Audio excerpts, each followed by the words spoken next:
Ini koma berilmu ini. Assalamualaikum warahmatullahi wabarakatuh, Abah dan semua saudaraku yang Waalaikumsalam.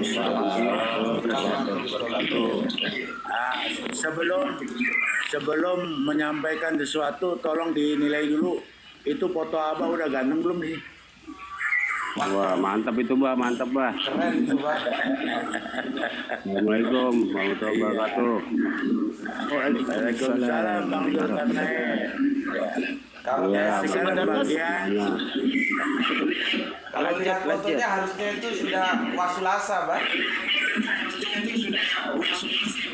Oh ya, warubah. Jelas warupa itu ya. Monggo, Gus. Lanjut. Itu sebutannya Abah Ganteng itu, Gus. Lanjut, Bang. Terima Noise di sini. kasih untuk Abah yang semoga bersama keluarga selalu dalam rahman rahim Gusti Allah Agung. Begitu juga untuk semua saudaraku yang ada di Komal, yang di atas dan di bawah, semoga semuanya selalu dalam rahmat Gusti Allah Agung. Amin amin ya robbal alamin. Aku tidak mengikuti kajian dari awal, diskusi-diskusi yang menarik di pagi ini. Aku hanya sepenggal yang bisa aku potret dan itu yang aku akan komentari. Seandainya nanti ada sesuatu yang miss, monggo diluruskan. Oke, sepertinya ini tidak jauh-jauh dari apa yang menjadi perdebatan yang boleh jadi itu sebetulnya sebuah perdebatan yang sebetulnya tidak perlu amat, tapi boleh jadi bagi seseorang itu yang perlu amat. Tinggal mau mengambil sudut pandang yang mana, itu monggo saja. Oke, konteksnya tentang alif lam lam ha dan YHWH. Memang dua nama ini keren banget ya. Dari jenis-jenis hurufnya sama-sama tetragramaton atau 4 huruf mati ya. Kok bisa begitu ya? Menarik sekali. Aku akan mulai mengambil cara pandang Kang Mas Al ya, yang selalu tampil di depan dalam dakwah-dakwah Islam ini. Pertama dari Kang Mas Al. Aku juga mengapresiasi kalau Kang Mas Al itu tipologinya dia tidak suka memperdebatkan apakah alif lam lam ha itu YHWH atau tidak, tetapi beliaunya masuk ke dalam hal-hal substantif yang jauh lebih penting dari itu gitu. Dan itu bagus juga ya. Aku ya itu kalau ada saudaraku yang sedang diskusi mendakwakan Islam kepada Ghoiru Islam ya, itu aku setuju, nggak masalah, dan tidak setuju pun dengan pendapatnya tidak masalah. Karena yang aku lihat bukan ketidaksetujuanku, tapi aku melihat bukankah yang dia dakwakan, bukankah yang dia perjuangkan kepada Ghoiru Islam itu ya Islam itu sendiri. Artinya di titik itu sama. Aku mendakwakan Islam, saudaraku juga mendakwakan Islam ya. Terkait dengan apa yang didakwakan itu cara pandangnya beda dengan aku, itu masalah yang kedua. Artinya kita jangan menjadi batu sandungan saudara kita yang sedang dakwah kepada Ghoiru Islam ya. Kalau kita mau diskusikan nanti cari waktu gitu ya. Misalkan aku nih ya dengar ada saudaraku dakwah kepada Ghoiru Islam, bilang nanti Kanjeng Nabi Isa turun lagi gitu. Padahal aku mengatakan enggak turun gitu. Nah, itu dalam konteks itu aku nggak perlu membantah. Aku diem saja gitu loh. Nah, kalau aku perlu ngajak dia diskusi, nanti kita cari waktu ya. Jadi jangan kita menjadi ganjalan dakwah saudara kita yang sama-sama mendakwakan Islam yang kita dakwakan. Itu enggak baik karena akan menjadi kontraproduktif. Oke? Maka aku setuju dengan yang disampaikan Kang Chan tadi, dilihat konteksnya itu gimana. Ya, seperti aku bilang kemarin 2 atau 3 malam yang lalu, Bang Al dan aku punya perspektif yang beda tentang Paulus ya. Enggak masalah ya, enggak masalah. Dan itu menjadi dialektika di antara kami berdua gitu. Ketika aku mengatakan di channel YouTubeku dan di sini pun aku mengatakan aku membela Paulus, itu harus dilihat konteksnya. Konteks mana yang aku bela? Yang aku bela konteks teosnya, bukan yang lain. Bukan pelanggaran dia terhadap hukum Torah, bukan dogma dia tentang dosa waris, bukan, itu nggak aku bela, justru itu aku tolak. Tapi konteks dia tentang konsep teos itu tetap aku bela, karena dia itu bukan orang yang melakukan apoteosis atau deifikasi. Kalau bahasa kampusnya begitu, kalau bahasa kita yang menjadikan manusia itu atau yang bukan Allah menjadi Allah itu tidak dilakukan oleh Paulus. Paulus tidak pernah menyebut Yesus itu sebagai Allah. Ya, setelah dia tersalibkan maka dia menjadi Tuhan, bukan menjadi Allah. Sementara kekacauan di internal kita memahami Tuhan, Tuhan dan Allah itu memang kan ribet sekali. Maka silahkan lihat di channel Gus Beti ya, bahwasanya kata Tuhan itu berasal dari kata Tuhan. Jadi Tuhan itu ya Tuhan, Tuhan itu ya Tuhan. Cuman kamus nanti yang bikin masalah. Ya, ketika dia membedakan seolah-olah Tuhan itu imanen dan Tuhan itu transenden. Tidak, ya. Rasa bahasa kita tidak sama dengan rasa bahasa Inggris. Mereka punya Lord, punya God. Ya, mereka punya Lord, punya God. Di mana Lord itu imanen, God itu transenden. Dan Yesus tidak masuk dalam level God. Itu jelas sekali Paulus. Dalam konteks itu aku membela Paulus. Bahkan syahadatnya juga sangat jelas. Kata Paulus terhadap jemaatnya di Korintus, bagi mereka memang banyak Allah, tapi bagi kita hanya satu Allah saja, yaitu Bapa, dan satu Tuhan saja, yaitu Yesus Kristus. Sama kan? Di konteks kita satu Allah, ya kan, Gusti Allah Agung, satu Tuhan, satu junjungan, yaitu Kanjeng Nabi Muhammad. Karena memang tempus delictinya beda-beda. Nah, seperti itu. Ya, jadi kalau ada yang beda dari teman kita dan dia sedang dakwah, jangan diganggu, biarin saja. Nanti kalau kita nggak setuju, kita boleh lakukan diskusi, cari waktu tersendiri begitu. Oke, sekarang kita berbicara tentang konteks ahli kitab. Ya. Harusnya kita sepakat dulu, ya. Terlebih-lebih kita harus memahami dulu surat Al-Baqarah ayat yang ke-140, ya. Sehingga kita tahu kalau kita baca sebuah idiom, ahli kitab itu sudah menjadi idiom loh di dalam Al-Qur'an, ya. Itu sebetulnya siapa? Kalau ini tidak paham, babak belur kita diskusinya. Ya. Karena kalau secara terminologi berbeda secara etimologi. Kalau secara etimologi, ya, ahli kitab itu orang yang menerima kitab. Ya, kita juga umat Islam ini kan menerima kitab juga, Al-Qur'an, maka kita juga bisa disebut ahli kitab. Secara etimologi seperti itu. Ya, karena ahli kitab itu adalah orang yang menerima kitab. Jadi kita umat Islam ini juga ahli kitab gitu. Cuman secara terminologi khususnya Al-Qur'an itu dia punya maksud khusus. Maka kita paham nggak kalau ya Al-Qur'an memberikan informasi kepada kita dalam sebuah narasi dengan diksi ahli kitab, otak kita kemana? Pusat kesadaran kita menuju kemana? Maka selama ini kita akan menuju ke Yahudi dan Nasrani. Itu nggak bisa enggak, ya. Yahudi dan Nasrani, karena Al-Quran itu sudah membreakdown. Ada ahli kitab nanti terdiri dari Yahudi, Nasrani. Ada nanti Arab-Arab jahiliyah musyrik yang pagan-pagan itu, gitu ya. Tapi kita akan fokus ke ahli kitab dulu. Masalahnya jangan memukul rata ahli kitab.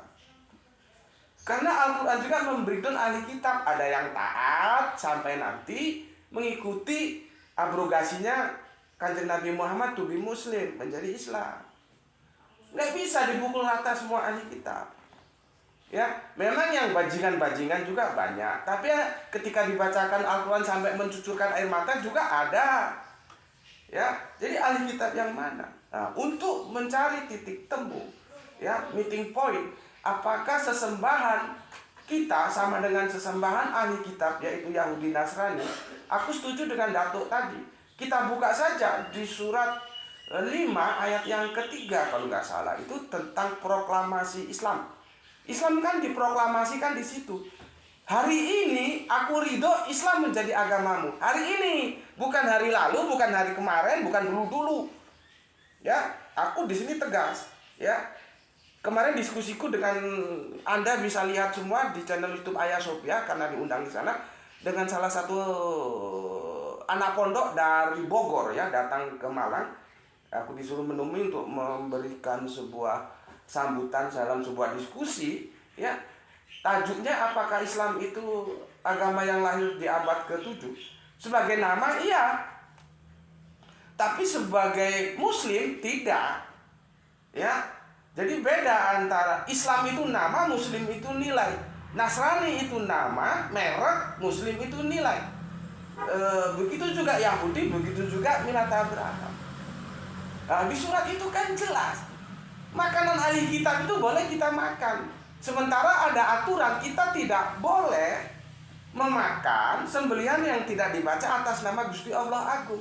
Pertanyaannya, berarti yang kita sembah dengan yang disembah Yahudi Nasrani beda atau tidak? Kan begitu seharusnya kita mencari titik temu. Selama ini ya, sebuah rivalitas terjadi sesama saudara kita, ini kan memprihatinkan. Sampai-sampai katanya mau dibawa ke jalur hukum, ini memalukan. Ya, seharusnya tidak boleh terjadi. Orang berilmu itu yang bertarung itu otaknya, ya. Otaknya yang dipertarungkan, tapi hati tetap bersahabat. Ya. Kan Al-Qur'an juga sudah menjelaskan kepada kita, pertengkaran-pertengkaran di antara kita itu jangan sampai menjadi memisahkan silaturahmi di antara kita. Ya, toh semua kan pelaku dakwah. Kenapa ketika berbeda harus berantem? Ya kalaupun berantem ya berantem otaknya gitu. Jangan terus ada rasa like and dislike, tidak begitu. Jadi seperti tadi yang aku bilang, ya kembalikan dulu kepada konsep pengetahuan kita, ahli kitab itu siapa? Gitu ya. Kan sesembahannya sama. Karena apa? Makanannya boleh kita makan kok. Sedangkan kita dilarang memakan sembelihan yang tidak disebut nama Gusti Allah Agung. Perkara mereka menyebutnya dengan nama lain, ya memang nama yang dikasihkan kan itu. Yang kemarin sudah dijelaskan begitu indah oleh Kang Mas Ahmad. Karena Kang Mas Ahmad ini kan pelaku poligami, ya. Jadi ibu itu selalu diikuti bahasa putranya, ya. Dari ibu Sarah, satu bapak Abraham, muncullah nama YHWH. Dari ibu Hajar muncullah nama Alif Lam Ram Ha. Ya karena itu yang diajarkan. Jadi ketika kita mencari titik temu antara Alif Lam Ram Ha dan YHWH, itu kita tidak melakukan dosa apapun. Kita tidak sedang membandingkan Gusti Allah Agung dengan yang lain, tidak. Karena yang kita bicara bukan eksistensinya, tapi namanya, gitu loh.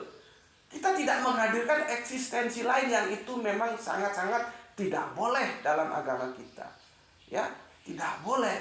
Yang kita sedang cari ini adalah antara Alif Lam Lam Ha dan YHWH. Sama, ya sama. Ya, kita sebetulnya nggak ngurus YHWH-nya. Kalau misalkan mereka bilang, saudara tua kita Yahudi bilang yang disembah itu misalkan jemblem atau weci gitu, ya nggak ada masalah. Alif Lam Lam Ha itu sama dengan weci, karena kita masuk ke substansinya. Ya, substansinya kita masuk. Yang dikatakan bahwa wal awalu wal akhiru, hanya dengan siapa aku mau kamu samakan. Itu kan sesuatu yang merujuk kepada hal-hal yang itu merujuk kepada satu eksistensi yang sama. Sama dengan ketika aku mendiskusikan apakah Abatea itu Sofyan Yahya. Itu aku tidak sedang membandingkan Abatea dengan yang lain, karena tidak aku munculkan satu pribadi yang lain. Tidak, yang aku cari titik temu itu hanya namanya. Dan lihat saja KTP-nya. Kalau yang namanya Abatea dan Sofyan Yahya itu nama bapaknya sama, nama ibunya sama, tempat kelahirannya sama, berarti itu orang yang sama. Kan simple, kenapa harus diributkan gitu ya. Jadi seharusnya asik-asik aja lah, nggak harus ada permusuhan di antara kita ya. Jadi memang begitu. Dan yang menarik lagi, ini informasi yang aku terima dari pelaku dakwah kita juga, semoga selalu diberi kesehatan, Bunda Etika, karena dia berguru langsung kepada Rabbi Topia. Kalau di airport misalkan ya, saudara tua kita Yahudi itu mau selota, mau sholat, mereka mau masuk ke tempat ibadah kita, tapi ke gereja dia tidak mau. Gitu loh. Mereka tidak mau. Maunya ke kalau masjid lah ya. Kadang-kadang di airport itu kan ada tempat ibadah yang nggak bisa juga dibilang masjid. Ya mungkin surau gitu ya. Mereka mau masuk ke situ. Dan begitu juga banyak video-video ya yang silakan carilah. Itu yang bilang itu bukan kita, tapi para rabi sendiri. Mereka mengatakan sesembahan kami itu sama dengan sesembahan Muslim. Dia Islam maksudnya ya. Sedikit Gus. Sebentar. Gus. Biarkan saya bicara, nanti Anda enggak, maksudnya bicara. nanti sampean sisipkan penjelasannya sekalian. Maksudnya gitu. Oh, Coba dijelaskan gini Gus. Perbedaan yang dimaksud di sini kan Tuhan Nabi Musa pada saat ada dan Tuhan orang Yahudi. Karena kita pun banyak yang belum bisa membedakan orang Yahudi sekarang dengan umat yang dikatakan umat Nabi Musa itu Gus. Ini mungkin ada miss di sini Gus. Silakan Gus. Oke, terima kasih Bang E ya. Di sini ketulisannya Bang E-nya nggak tahu, ngapunten kalau Bang R ya. Erwin, nolak teman dari Zoom dulu. Ya. Waktu nun Bang masukannya begini. Sejak awal aku sudah sampaikan ke teman-teman, yang kita bicarakan itu agamanya atau perilaku orang yang beragamanya. Itu beda. Yang kita diskusikan Yahudi sebagai agama atau perilaku orang Yahudi. Maka salah kalau kita menyalahkan Yahudi dengan mengambil surat di mana ya Uzair itu dijadikan ibnullah. Salah. Itu bukan ajaran Yahudi, itu justru kritik Al-Quran terhadap penyelewengan Yahudi. Ini terima kasih Bang Er sudah mengingatkan aku. Kita harus bilang, dan kita diskusikan itu Yahudinya sebagai religion, sebagai din, bukan perilaku orang Yahudinya. Sama aja orang Islam. Kalau kita pergi ke penjara yang paling banyak ya orang Islam itu, KTP-nya Islam, terus Islam salah. Enggak bisa. Sama aja kalau kita ke Italia sana masuk, siapa yang menjadi bandar narkoba? Ya orang-orang Kristen Katolik. Terus Katoliknya salah. Kan ya nggak bisa. Gitu loh. Jadi menurutku memang banyak hal-hal yang harus kita bicarakan sesama kita. Jadi jangan keburu ojo nesu-nesu kata orang Jawa. Jangan marah-marah. Ya, biasa-biasa saja. Jalin komunikasi. Karena kan gini loh ya. Dunia ini sekarang sudah berbeda. Banyak anak-anak muda yang usia-usia milenial ya, akhirnya bersahadat. Begitu juga keluarganya. Itu nggak dari ngaji dengan dulu ya. Nggak dari pergi ke masjid ada kajian. Nggak begitu. Nggak begitu. Sekarang peradaban kita peradaban Android. Mereka itu ngaji di komal-komal seperti ini, ngaji di YouTube, ngaji di WA, akhirnya mereka mendapatkan hidayah. Jadi jangan juga meremehkan, kamu bukan pondokan ngajinya di Google. Lah memangnya kenapa?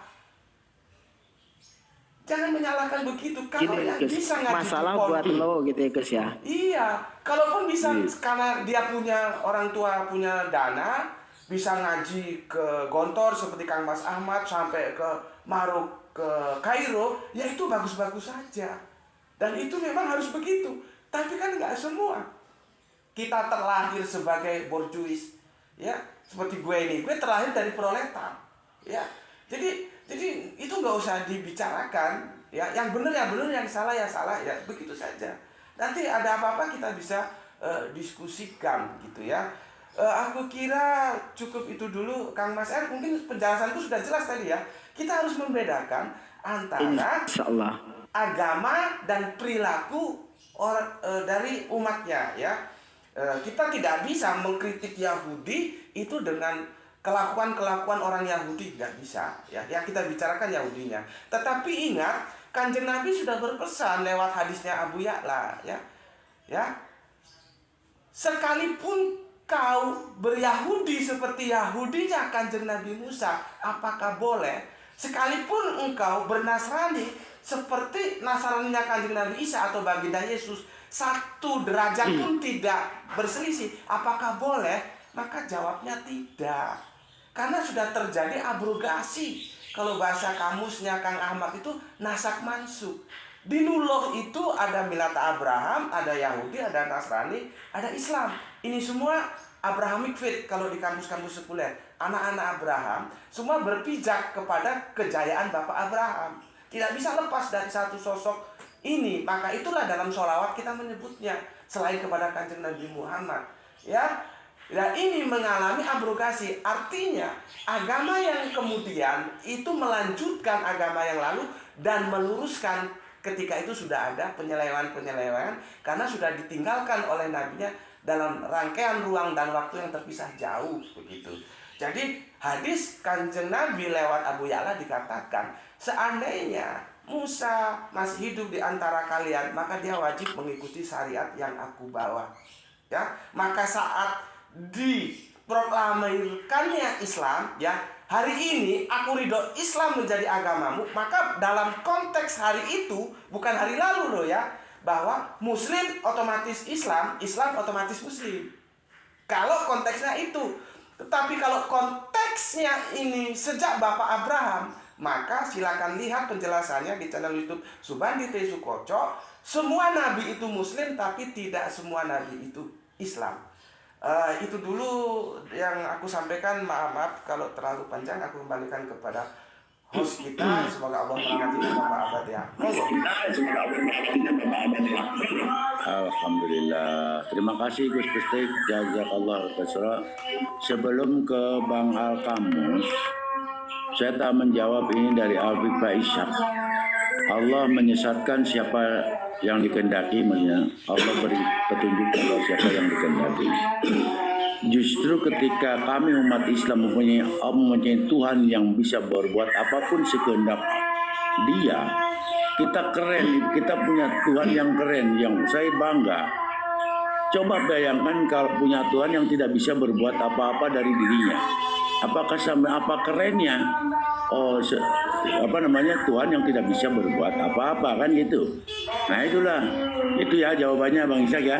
Kami bangga menjadi umat Islam punya Tuhan Allah Subhanahu wa taala yang mampu berbuat apapun sekehendak Allah Subhanahu wa taala yang kehendaki. Wallahu alam. Bang Alkamus, assalamualaikum. Waalaikumsalam Abah, syukron Abah udah dinaikin. Monggo Agak sedikit boleh, Bah. Justru lanjut dulu Bah. Saya nyimak dulu Bah. Jangan Bang Zulkarnain, nanti ke Bang Alkamus. Ya, oke, terima kasih, Bah. Bah, aku bisa. Ini kan tentang JPP dan Allah itu kan. Saya kan pernah bahas di sini kan, Saya Bah. izin sebentar, saya akan memberikan stressing point apa yang disampaikan Abah tadi. Aku ingin melengkapinya.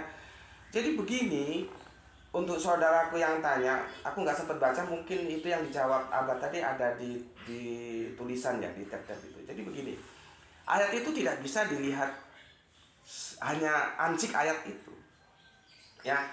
Terus nanti ada sebuah pemikiran Allah kok menyesatkan, gitu ya. Ya, nggak begitu cara pandangnya. Nanti lihat di ayat lain, ya.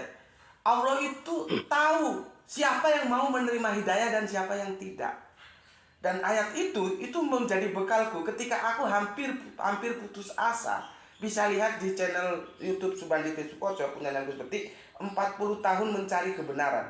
Kita mendakwai seorang pak tua, semua sudah kita berikan, tapi tetap aja tidak mau. Dengan alasan yang pernah aku sampaikan kemarin, ya, supaya kita tidak putus asa, ya. Maka ayat itu menjadi penggembira aku. Apa kata ayat itu? Allah tahu siapa yang mau menerima hidayah dan siapa yang tidak. Nah, kaitannya dengan ayat yang Allah menyesatkan. Kenapa disesatkan? Karena dia tidak mau hidayah. Kenapa Allah membimbing dia dengan hidayah? Karena dia mau hidayah. Jadi Allah itu bersifatnya mengendorse, ya, mendorong. Maumu apa? Kalau maumu kafir, nah ini. Kalau maumu beriman Islam, nah ini, gitu ya. Jadi jangan ada pahaman bahwa Allah itu menyesatkan. Nah, itu pemahaman yang terpotong. Seperti kemarin ada yang tanya, dan itu bisa dilihat di channel YouTubeku, katanya Allah itu penipu. Nah, ini kan kacau.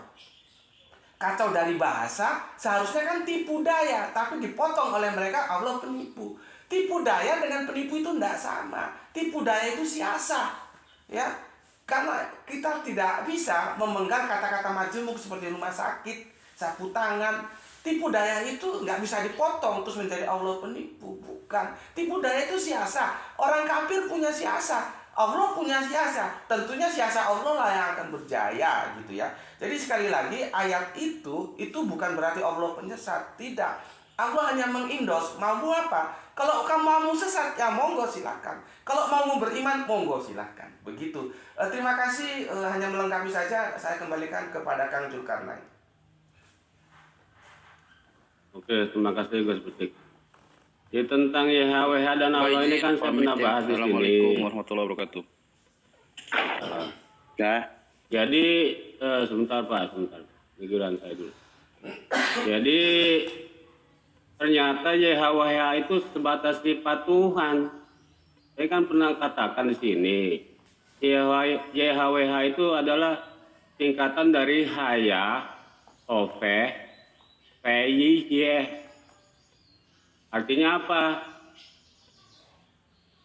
Yang ada, sekarang ada, dan akan tetap atau selalu ada. Itu doang artinya itu, YHWH, sesimpel itu. Ngapain dipikir ribet? Jadi YHWH itu sifat Tuhan, bukannya generic name. Ya, saya waktu itu mengatakan di sini generic name, saya ralat ya. Itu YHWH itu sifat Tuhan, ada. Kan kita mengenal nih ada 20 sifat wajib bagi Allah, itu wujud, artinya ada. Bukan proper name maksudnya, proper name, bukan proper name maksudnya.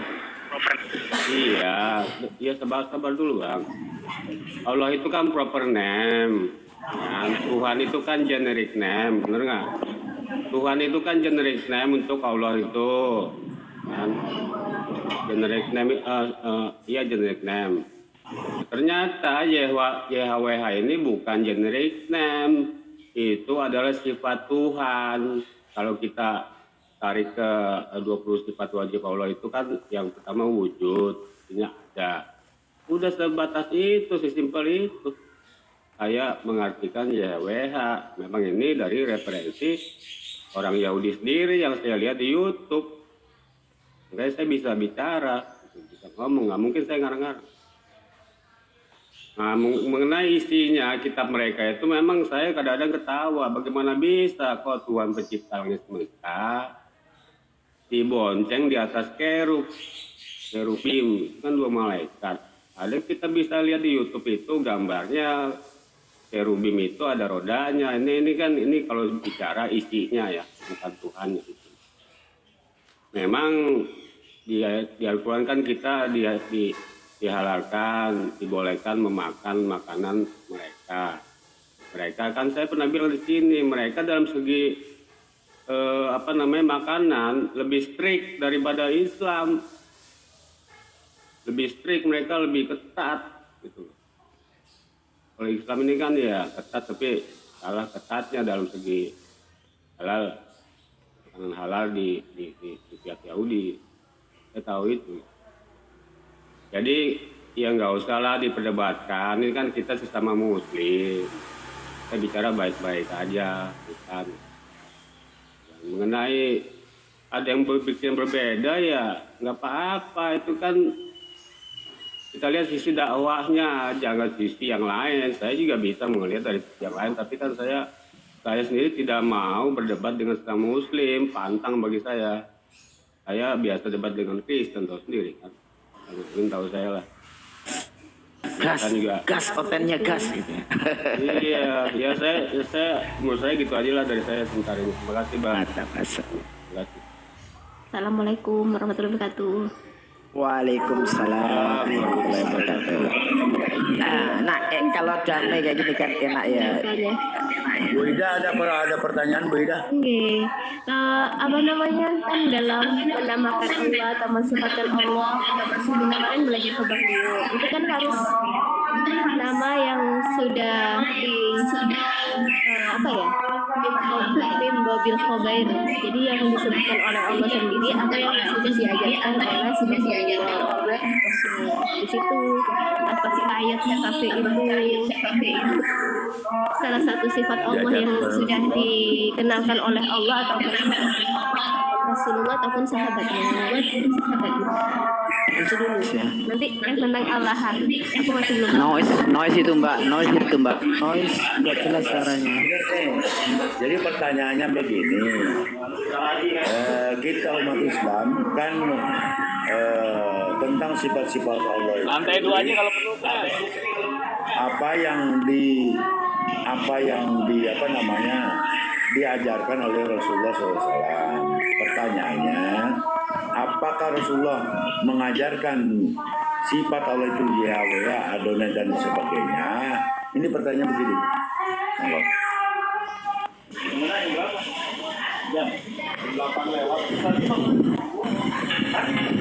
Apa ya? Putus-putus bah. Gini pertanyaan tak ulang ya Bang Al ya. Pertanyaannya apakah Rasulullah simpelnya ya, apakah Rasulullah itu mengajarkan sifat-sifat seperti yang diajarkan oleh orang Yahudi? Nanti ditambahkan oleh Bang Al tentang pengertian atau makna sifat itu ada, tetapi tentang nama sifatnya itu yang berbeda gitu loh. Jadi penyebutan orang Yahudi tentang sifat-sifat Allah, ya kan, sifat-sifat Tuhan ini penyebutannya berbeda, tetapi kalau dimaknai itu ada yang sama gitu. Jadi kalau ditanya apakah Rasulullah Shallallahu Alaihi Wasallam itu mengajarkan seperti orang Yahudi untuk penyebutannya sebentar penyebutannya beda, tapi pemaknanya ada yang sama gitu. Itu oke. Jadi kita akan membahas tentang apa yang disampaikan kita bersama ya. Inilah diskusi ya. Diskusi seperti ini kan enak ya, menambah wawasan kita bersama. Jadi nggak boleh keras-kerasan. Makanya harus bisa membedakan Muslim belum tentu Islam, Islam sudah tentu Muslim. Ini yang konteks-konteks seperti ini yang kadang-kadang semua Muslim itu tahu, semua umat Islam tahu, tetapi pada saat ada orang terpeleset atau menyampaikan dengan konteks yang berbeda itu akhirnya dibesar-besarkan. Ini yang masalah kadang-kadang. Sikapilah dengan bijak. Bagaimana kita itu memahami Muslim bukan Islam, belum tentu Islam, Islam sudah tentu Boleh Muslim. nambahin dikit tak? Lanjut Bang Al. Izin nambahin. Lanjut Bang Al. Lanjut. Oke ya, Bang saya Al. melihat begini loh. Ini oke. Ini kedengaran nggak ya? Kedengaran ya? Dengaran bang. Lanjut. Oke, saya ulang ya. Oke, saya lihat ini gini loh. Ini ada yang maksudnya kalau dalam komputer itu ada yang RAM-nya kecil, saya lihat tuh di antara teman-teman kita. Jadi berpikirnya tuh lambat. Udah diterangkan bolak-balik nggak paham-paham juga. Kita bukan menyamakan Allah dengan YHWH. Kita menyamakan, kalau mereka bilang mereka menyembah Tuhannya Musa, itu kita sepakat, kita sama dengan mereka, itu kita bilang. Jadi nggak ada hubungannya dengan YHWH. Jadi nggak usah dibenturkan lagi dengan YHWH. Kita bukan menyamakan dengan YHWH, tapi kita menyamakan Tuhan Musa yang mereka sembah adalah sama, yaitu Allah dengan Tuhannya kita. Selesai, Ya, itu saja. setuju. Masalah dia mau nyebut itu YHWH atau apa kata Gus Beti tadi, itu terserah mereka, itu urusan mereka, bukan urusan kita. Jadi berhentilah membenturkan, ya, mengatakan Muslim menyamakan Allah dengan YHWH. Nggak ada. Yang kita samakan bahwa mereka menyembah Tuhannya Musa, kita juga menyembah Tuhannya Musa. Selesai. Itu saja. Betul Bang Al ya. Sebenarnya kan itu, cuman kita harus bijak. Kalau nggak bijak pada akhirnya merasa dirinya lebih pintar. Nah, sebenarnya kan Al-Quran. Waduh, sinyalnya jelek. Aduh, sayang sekali. Gak kedengeran suaranya. Nggak ada suaranya. Bang Erwin. Suaranya hilang. Hilang suaranya. Ketelan Yahudi. Hilang suaranya. Kebanyakan istri itu, kebanyakan istri. Iya. Iya, silakan.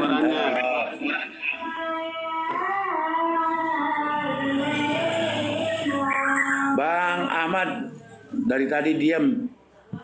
Silakan mengkompori. Iya Pak, baik. Assalamualaikum warahmatullahi wabarakatuh. Jadi saya hanya menanggapi dua perkara, Pak. Pertama nasihat dari Imam Syafi'i, Pak. Imam Syafi'i berkata, "Iza nasahtani alam firadin faqad nasahtani, wa iza nasahtani amaman nas faqad fadahtani." Artinya, kalau kamu menasihati aku ketika kita berduaan, berarti Anda benar telah menasihatiku. Tetapi apabila Anda menasihatiku di depan halayak ramai, berarti Anda telah mempermalukan aku. Artinya kita sesama muslim ini, saya setuju dengan Gus Putih tadi, kalau ada perkara-perkara dan yang lain juga, kalau perkara yang tidak sesuai dengan kita, jangan ketika dia sedang berdakwah. Para apologet ini kan mereka berdakwah, mempertahankan akidah Islam.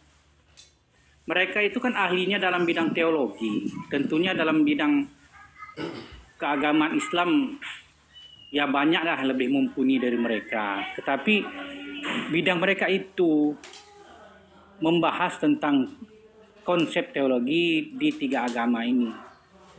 Saya akui bahwa mereka itu hebat di dalam bidang itu.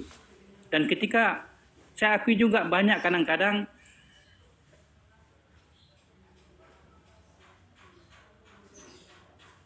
salah gitu. Dan itu tidak terlalu bahaya.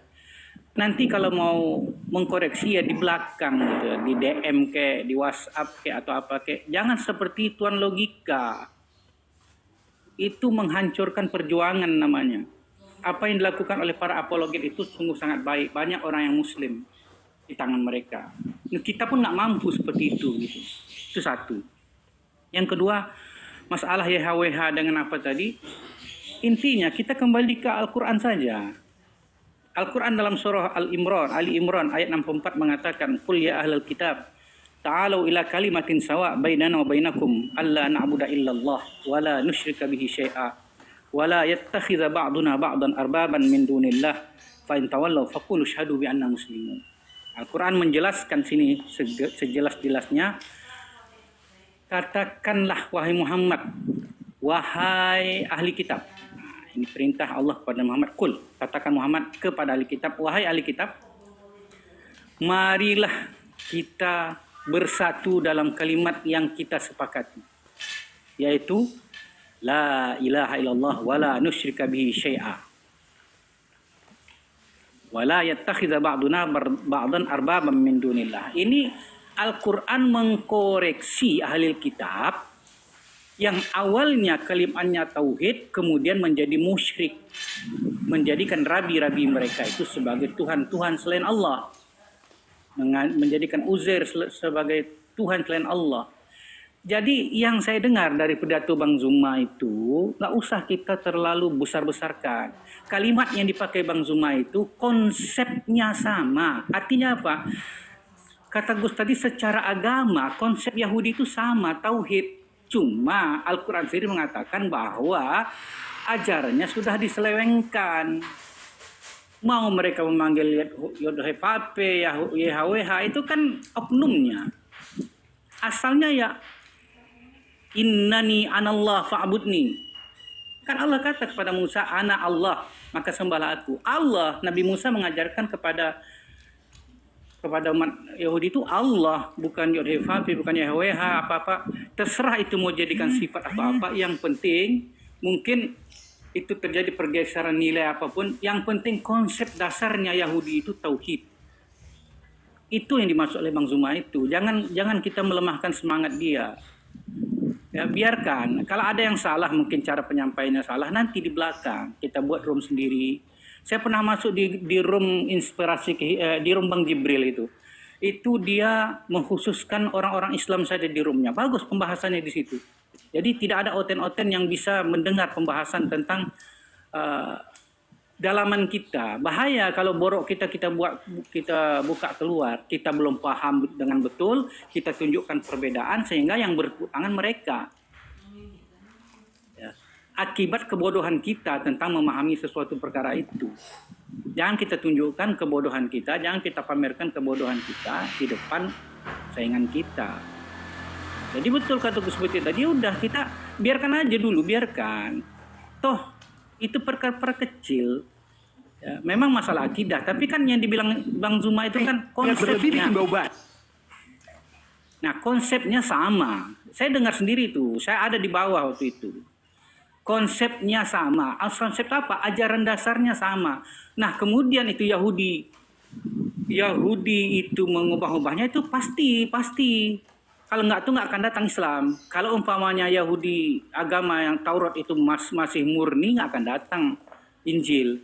Kalau umpamanya Injil itu masih murni, nggak akan datang Islam. Itu memang Allah sengaja membuat demikian, sengaja menyempurnakan ajaran-ajarannya, mengembalikan ajaran-ajarannya kepada ajaran tauhid yang murni dengan diturunkannya Al-Quran.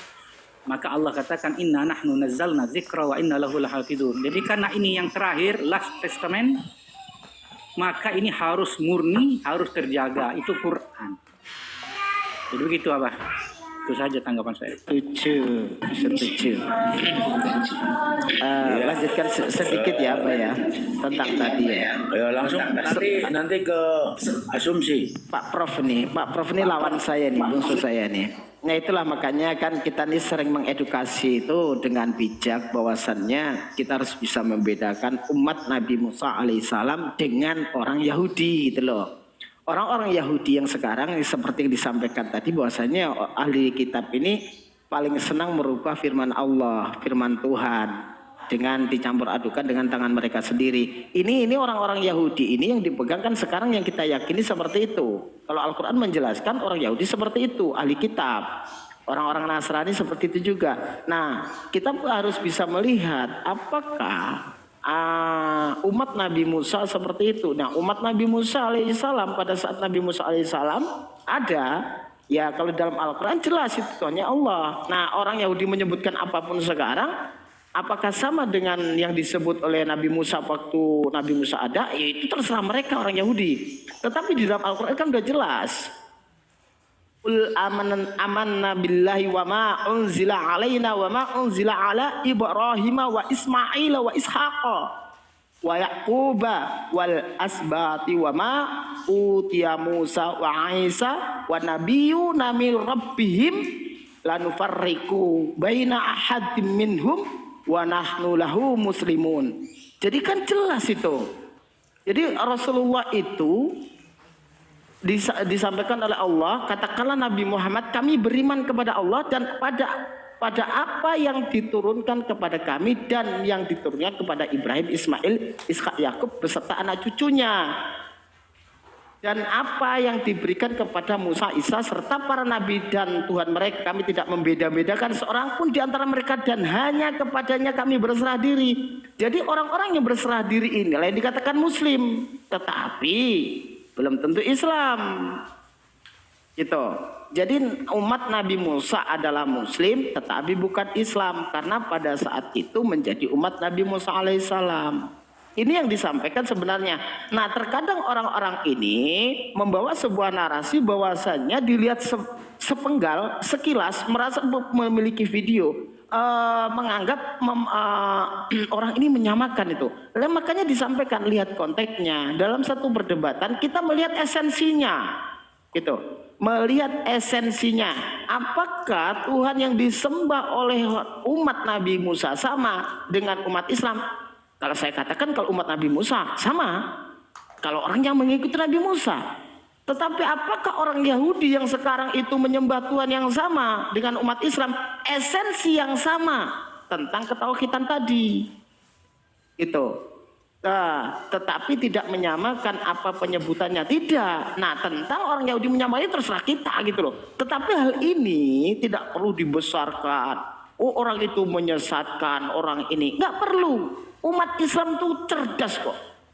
Cerdas. Bisa membedakan ini konteks perdebatan atau ini konteks dakwah. Kalau memang sekiranya ya ini ada hal yang salah atau ingin disampaikan ke publik, buka forum sendiri, sampaikan, jelaskan perbedaannya apa di sini supaya apa netizen ngerti tanpa ada perdebatan yang meruncing sehingga dilihat di luar itu, oh Muslim kok beda ya. Nggak seperti itu. Jangan sampaikan di forum perdebatan ada orang debat Muslim kok beda ya. Enggak. Contoh nih. Ustadz Wafi membuka forum sendiri, mencerahkan umat Islam. Ada yang bertanya dijawab, ada yang bertanya dijawab. Kalaupun ada perbedaan di luar, dibahas di situ. Ada yang bertanya seperti dijelaskan. Pada akhirnya apa?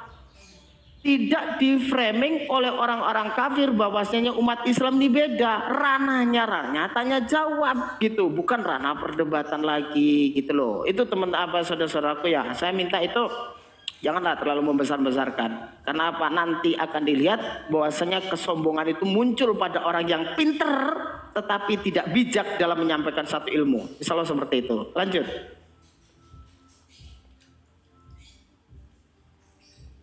Assalamualaikum warahmatullahi wabarakatuh. Ya Bah, siapa? Kasih sudah dikasih panggung kenakalan ya. Jadi tadi kita itu tidak boleh berhenti belajar ya. Jangan berhenti belajar. Jadi saya tidak. Jangan mentang-mentang ada saya sampai takut itu gas, Prof. Ya, jadi digaskan, lanjut. Jangan biasakan, sudahlah, jangan dibahas lagi, jangan didiskusikan lagi. Jangan pernah ada tema yang berhenti dibahas dan berhenti. Yang harus kita edukasi itu agar umat buang itu rasa sensitif ketika membahas tema apapun. Kalau temanya jangan dibuang, pembahasan harus berjalan terus, diskusi harus jalan terus, perdebatan, dialog itu harus jalan terus. Oh, udahlah, jangan diperdebatkan, jangan didiskusikan lagi. Nggak bisa. Karena diskusi, debat, dialog itu juga metode belajar, metode dakwah. Yang harus dihentikan tuh buang jauh-jauh sensitivitas emosional ketika sedang berdiskusi. Tema apapun jangan pernah berhenti dibahas. Karena setiap pembahasan, setiap tema itu akan menjadi baru lagi di generasi baru. Kok suruh berhenti? Nggak bisa. Kalau saya nggak sepakat ya dengan propaganda seperti itu, kok suruh berhenti membahas. Apapun jangan pernah berhenti dibahas. Terus mengenai ini ya, tadi kita harus saling menghormati. Jadi semua nanti pada pilihannya masing-masing dan harus disadari setiap pilihan punya konsekuensi sendiri-sendiri kan kayak gitu. Kalau terkait yang Yahudi dan Islam, pilihan saya tetap berpegang pada dalil saja kan, pada dalil. Jadi saya tetap melihat ketika ada dalil yang mewanti-wanti, hati-hati nih, sejengkal demi sejengkal, sehasta demi sehasta. Jadi yang bahaya itu bukan batu besar, batu kerikil gitu yang bahaya. Kadang-kadang bukan rudal nuklir saja yang bahaya, tapi paham yang pelan-pelan dan sangat lembut, sejengkal demi sejengkal, sehasta demi sehasta. Nanti larinya ke walang tardo angkel Yahudi wa Nasoro kayak gitu. Itu bicara bukan Yahudi sebagai perilaku umat, tapi sudah memang sebagai isme gitu kan. Yahudi Nasrani sebagai isme. Sudah bicara ke sana. Jadi ketika ada Yahudi melemparkan satu premis, hati-hati. Nasrani melemparkan satu premis, hati-hati. Yahudi kapan? Yahudi sekarang. Yang sudah dikasih oleh Al-Quran itu memang sudah, apalagi sudah terdistorsi ya secara kitab ajarannya. Kan di beberapa tema kita sering bahas kesulitan kita tuh. Quran masih original harus dipadankan dengan yang sudah, kita nggak bisa menghadirkan Taurat yang asli, Injil yang asli. Jadi hati-hati dengan yang masih yang originalnya kita belum temukan gitu. Harus hati-hati dengan yang seperti itu. Tapi itu tetap saya tidak memaksakan, itu pilihan. Itu pilihan saja.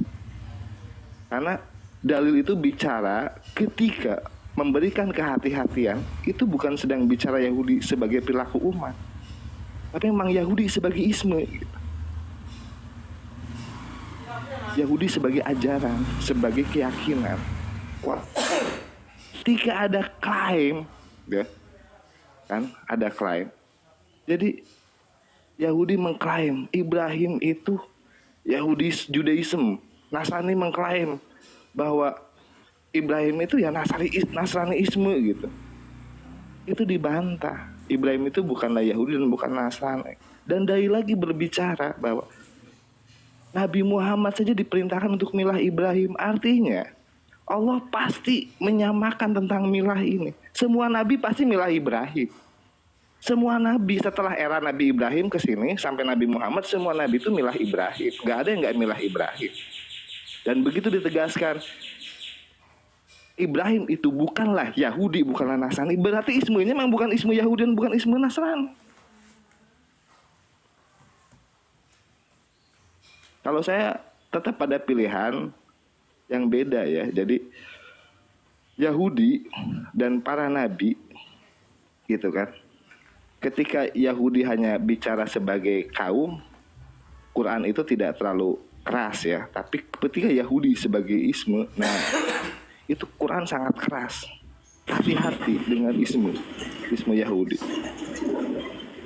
Karena itu walang tardo angkel Yahudi wa Nasara itu sudah bukan bicara Yahudi sebagai perilaku kaum, bukan sebagai isme. Hati-hati, sejengkal demi sejengkal, sehasta demi sehasta. Mereka tidak seperti kita ya. Yang kita ini kan ada semacam ketabuhan keras ya untuk menghalalkan segala macam cara. Di luar kita nggak tahu, mungkin bebas aja menghalalkan segala macam cara. Terkesan seperti merangkul padahal mau memukul dari dalam. Saya hanya mengingatkan itu saja. Jadi intinya saya tegaskan bahwa saya pada pilihan berpijak pada dalil. Para nabi itu milah Ibrahim, dan milah Ibrahim itu bukanlah Yahudiisme, bukanlah Nasraniisme, gitu kan? Ketika Nabi Muhammad diperintahkan untuk milah Ibrahim, maka itu sedang membantah hati-hati dengan Judaism dan hati-hati dengan Nasraniisme, gitu kan? Hati-hati dengan itu. Seperti itu paling yang bisa saya sampaikan. Tapi tidak, sekali lagi jangan sensitif, pembahasan jangan pernah berhenti. Slow Pak Yeah. Prof. Slow ini. Kalau nggak slow nanti dikasih kopi sama Abah nanti aman. Assalamualaikum. Waalaikumsalam warahmatullahi wabarakatuh. Bismillahirrahmanirrahim. Mbak, izin Mbak. Lanjut. Abah mau noise. Silakan. Tadi Kasih waktu orang lain ya. Ya udah saya diam. Yang mendominasi dari tadi siapa ya? Bukan saya loh. Udah nggak usah dibahas mendominasi atau hal-hal yang tidak seperti itu, tidak apa, nggak usah dibahas. Karena begini loh di Al-Quran, innahu mayyusyrika billahi faqad harramallahu alaihi jannah. Diharamkan itu surga itu. Mau tanggung jawab? Mau tanggung jawab ini? Udah sampaikan aja.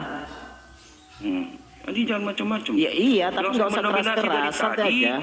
Dari tadi saya diam, karena saya dibawa kena kick. Yang mendominasi dari tadi si Al kok, si Chan kok. Ini Tristan mendominasi, saya diam. Nah, kalian ngomong. Lanjutkan diterangkan. Jadi jangan minta jawaban orang. Langsung di ini aja terangkan sampai selesai. Sebenarnya hal ini memang paling kuat ya di Quran itu, contohnya di surah Luqman 13 ya. Mungkin teman-teman lebih paham dari saya. Saya tidak pintar, saya ini bodoh, saya terus belajar. Dan saya ini mengikuti agama riwayat. Saya punya guru, dan guru saya juga menjelaskan. Misalkan wa qala Luqman ibnihi wa huwa ya'izuhu ya bunayya la tusyrik billah inna syirka la zulmun azim. Ini sering dibahas ini dulu nih oleh guru saya. Apa itu syirik? Apa itu syirik? Coba kita tanya sama Abah. Syirik itu apa, Abah? Sama belajar sama Abah. Lanjut aja terangkan, jangan minta. Nanti kalau saya jelaskan dibilang saya paling pintar. Enggak, selagi merasa benar. Gini, padahal dibacain Al-Quran. Tristan, Kang Tristan, gini loh. Siap. Ketika kan setiap ilmu itu kan ada babnya. Nah, kita ini sedang membahas bagaimana kita cara strategi untuk penyerangan. Bedakan dengan kita ketika strategi pemantapan. Walaupun itu memang dua keping uang ya. Cuma kalau untuk menghindari hasutan itu kan susah, Pak. Kalau udah menghasut itu susah. Maksud saya gini, Bang Tristan ya. Maksud saya begini loh, Bang Tristan. Benar, bilang so pintar, bilang mendominasi. Bang Tristan. Ada hal yang kita ucapkan, yang kita kasih tahu dari Quran. Ya, Bang Tristan. Maksud saya begini ya, loh. Jadi sampaikan teman-teman ya, Bang Tristan, sedikit Bang Tristan. Nggak usah, kamu motong saya, nggak ada. Nggak gini loh, sedikit. Nah, maksud saya sampaikan, kan? Nggak gini loh, sampaikan ilmu sampean, biar kita dengarkan gitu loh maksudnya. Ngapain saya dengarkan, Anda motong saya. Nggak, sampaikan ilmu sampean, kita dengarkan gitu maksudnya. Jangan, ya, saya kan nanya sama Abah. Aduh. Oh, nggak boleh kita ngatur mendengar, dong. saya ingin mendengarkan gitu loh, sampaikan gitu loh. Nah, ini motong lagi. Kelihatan ya teman-teman ya, siapa yang suka motong di sini? Saya itu ingin mendengarkan gitu loh. Coba diam dulu lah, saya mau nanya sama Ustadz saya. Abah ini saya anggap Ustadz juga. Bah, atau Anda yang bisa menjelaskan apa itu syirik? Silakan. Saya itu ingin mendengarkan kamu menjelaskan, gimana nih? Nah, kan saya tanya sama Abah. Bah, syirik itu apa, Bah? Silakan. Enak loh. Udah, ya gini. Nah, enak dari apa loh? Silakan, Bang. Ya gini. Jadi kita bedakan, Bang Tristan, kita ini sedang meluruskan akidah kan. Karena memang syirik ini adalah fondasi yang paling utama. Tapi selama saya mengamati di dalam komal-komal perdebatan, perdiskusian teman-teman kita itu selama ini loh, saya belum menemukan pemurtadan akidah. Karena gini, dalam perdebatan lintas agama kita tahu semua, orang Kristen itu nggak mungkin kok percaya sama ketika dibacakan dalil Islam kan. Maka untuk menghantam mereka tentu dengan kitab mereka kan itu dalam silat pun itu berlaku itu, memakai tenaga lawan untuk membunuh lawan itu nggak apa-apa kan itu. Nah, bedakan dengan ketika kita berdakwah antara yaitu mendakwakan ilmu kita kepada saudara-saudara kita. Nah, itu bedakan. Jadi memang nanti ada tanggung jawabnya masing-masing. Maka itu saya selama ini sangat sangat bangga kepada teman-teman kita yang ada di garda terdepan. Kenapa?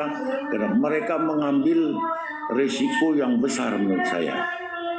Kalau saya belum begitu mampu, ya takut di dalam ucapan saya itu salah.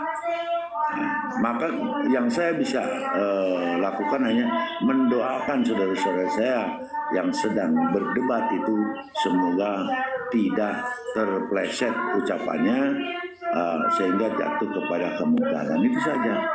Dan saya nggak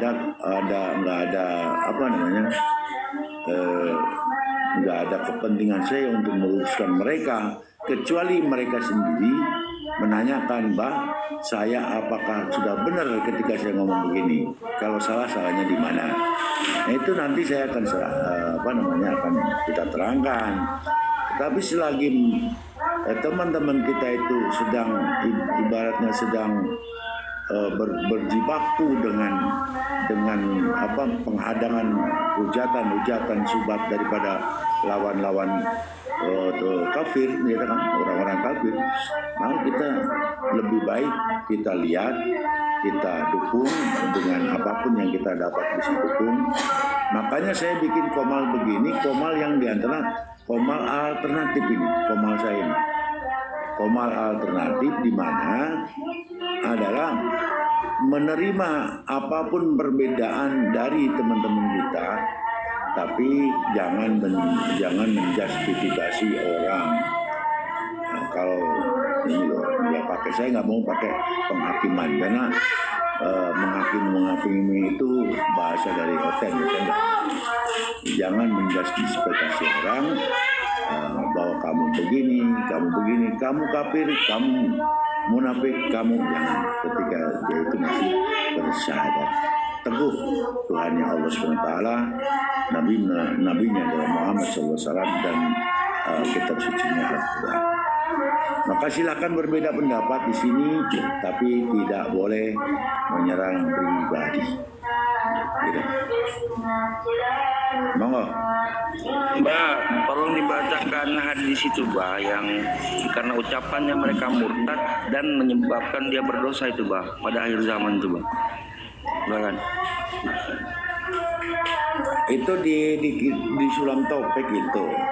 Waqad kasura fi hadzal zamani sa'ulu fil kalami hatta tuhrijum minal al-fadhi yuhrijum anil Islam. Jadi itu memang kita harus hati-hati, yaitu tasahul fil kalam.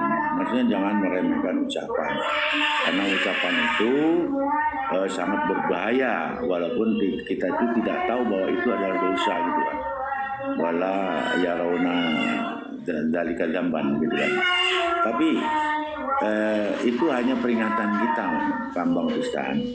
Kita itu hanya mengingatkan, jangan tasahul. Tapi saya yakin ketika teman-teman kita sedang berjibaku, akidahnya dia itu mantap dan imannya itu kuat sekali. Itu. Jadi kita harus berhusnudon kepada saudara-saudara kita. Gitu kan? Jangan sampai kita wa'tasimu bihablillah wala tafarraqu. Karena tafarruq ini nanti akan memudahkan orang menghancurkan kita. Ya itulah, itu yang harus kita jaga. Jangan tafarruq. Moga.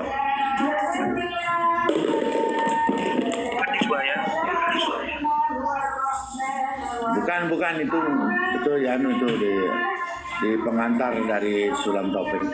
Oke, ada hadis mengatakan orang-orang Islam akan membuat kemusyrikan tanpa mereka sadari. Ada nggak hadisnya, Bang?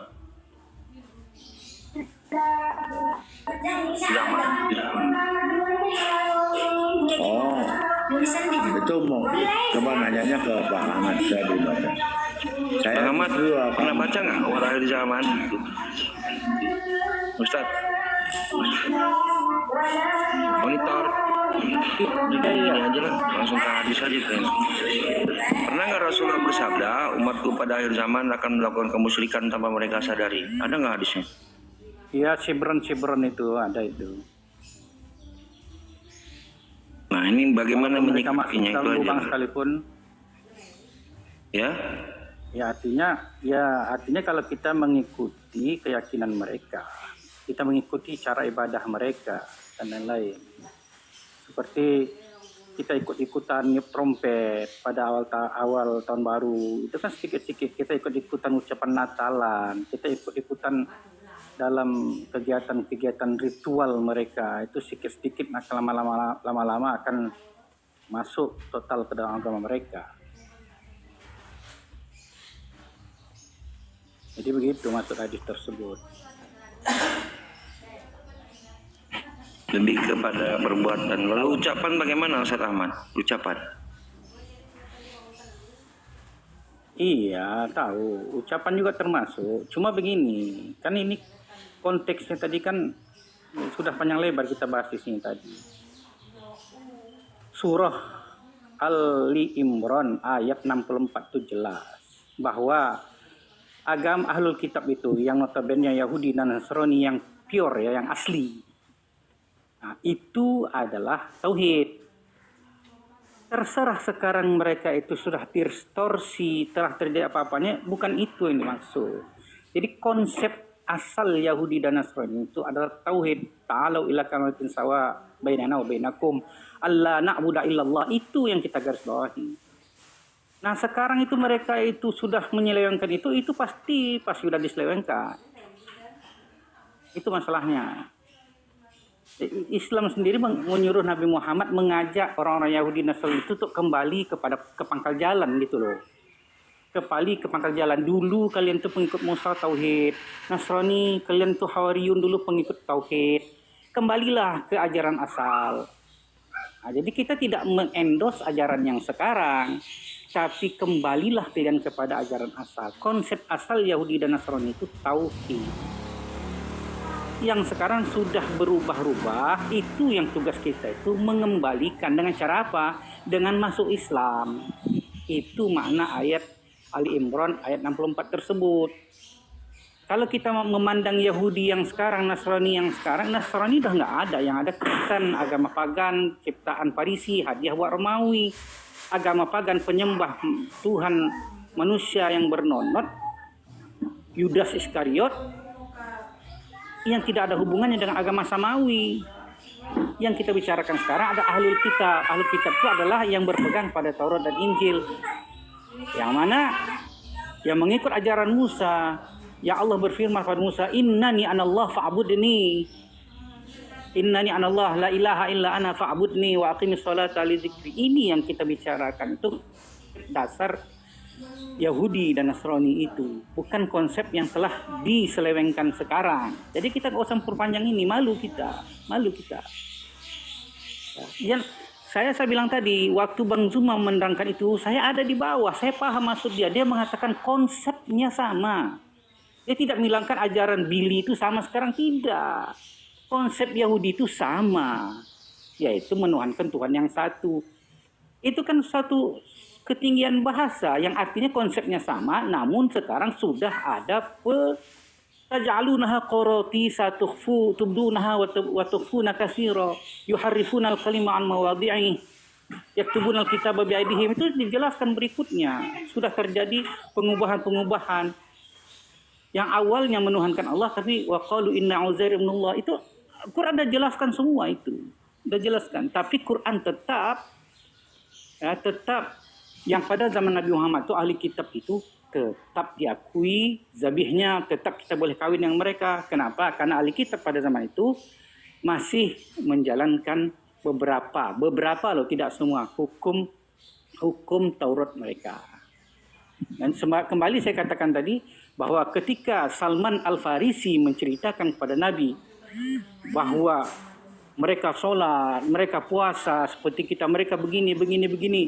Nabi diam aja. Setelah selesai, maka Nabi mengatakan kulluhum finnar. Artinya apa? Walaupun mereka sholat seperti kita, walaupun mereka puasa seperti kita, tetapi ajarannya sudah diselewengkan. Maka hadis Abu Ya'la yang dibawa oleh Gus Putih tadi, seandainya Musa hidup pada zamanku, la yas'ahu illa an yatba'ani. Tidak ada pilihan lain baginya kecuali untuk mengikutku. Itu sebenarnya kita memandang harus jauh secara, jangan kita itu memandang secara sempit. Secara apa maksud daripada itu? Ini saat di Al-Baqarah 47. Ini kaumnya Nabi Musa alaihissalam, bukan Yahudi.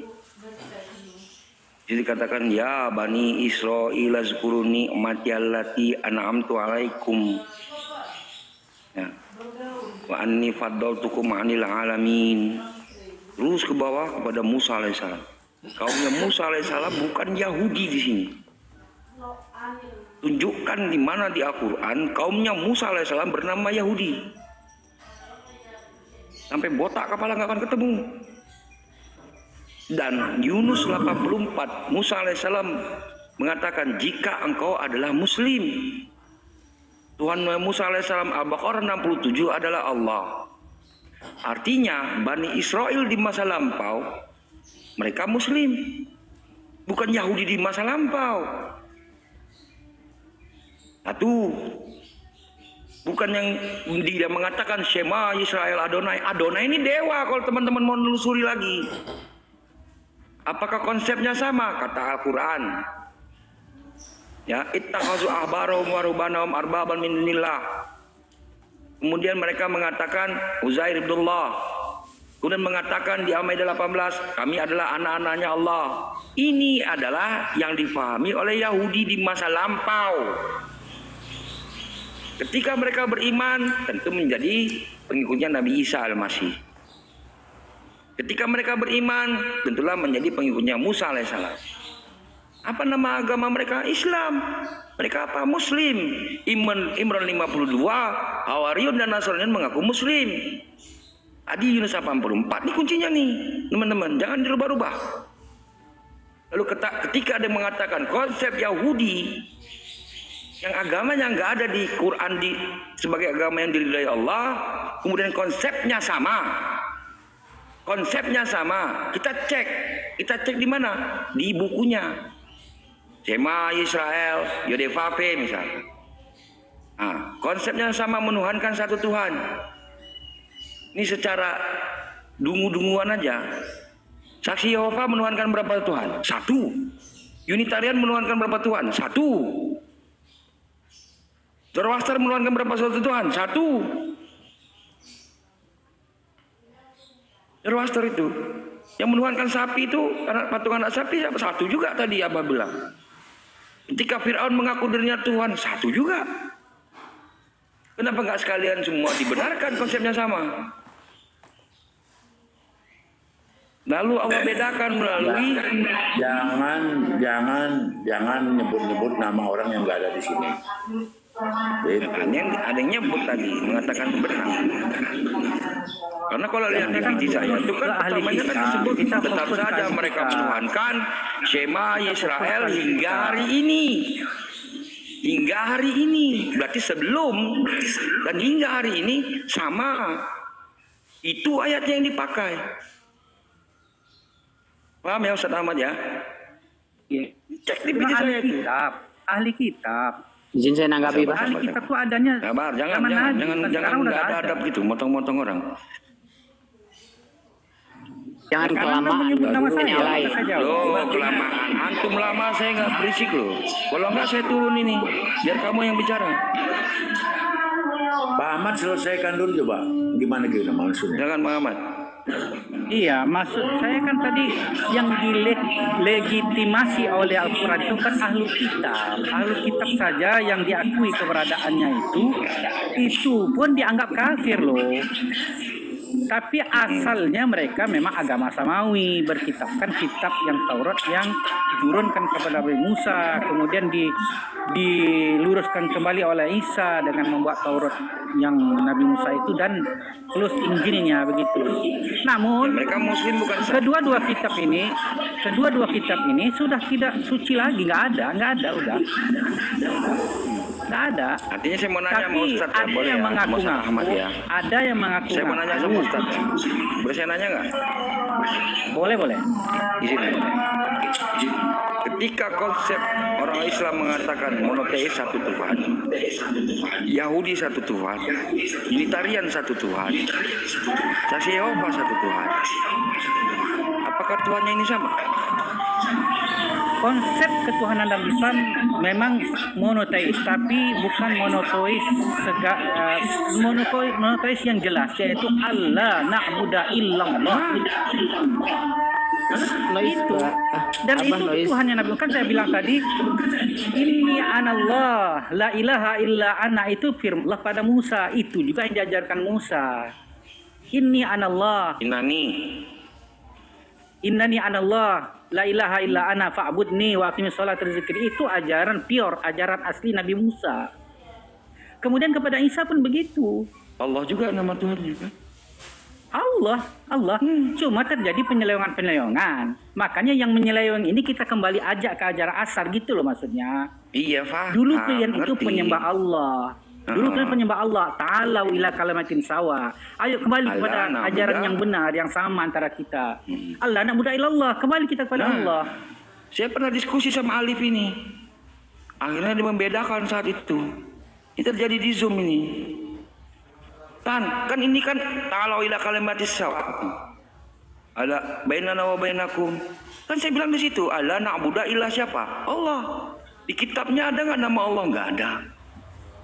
Kalau udah nggak ada, dulu ada. jangan dipaksa. Saya yakin dulu ada. Tapi Taurat itu udah nggak ada lagi. Taurat itu udah nggak ada lagi. Terakhir yang megang siapa, Ustaz? Ya nggak tahu. Yang ada pada Nabi Isa itu diperbetulkan lagi. Zaman dulu Zaman dulu terakhir megang siapa? Apa yang ada dalam Jalut itu? Wa yu'allimuhul kitaba wal hikmata wat taurata wal injil. Wa iz qala Isa ibnu Maryam ya bani Israil ini Rasulullah ilaikum musaddiqan lima baina yadayya minat Taurat. Siapa yang megang terakhir? Ya Nabi Isa. Isa kan memperbarui ajaran Taurat. Iya, Tauratnya kan Jadi dipegang Taurat Isa itu masih kan Sat? Iya diluruskan oleh Isa. Kemudian Iya, kita meluruskan Taurat dan Injil. Gitu wal loh hikmata ceritanya. wat taurata. Ya kan? Iya. Nah, orang Yahudi Islam nolak datang meluruskan Taurat dan Injil. Iya. Begini loh ceritanya tuh. Kalau kita paham, Taurat itu asli firman, diselewengkan, diluruskan kembali oleh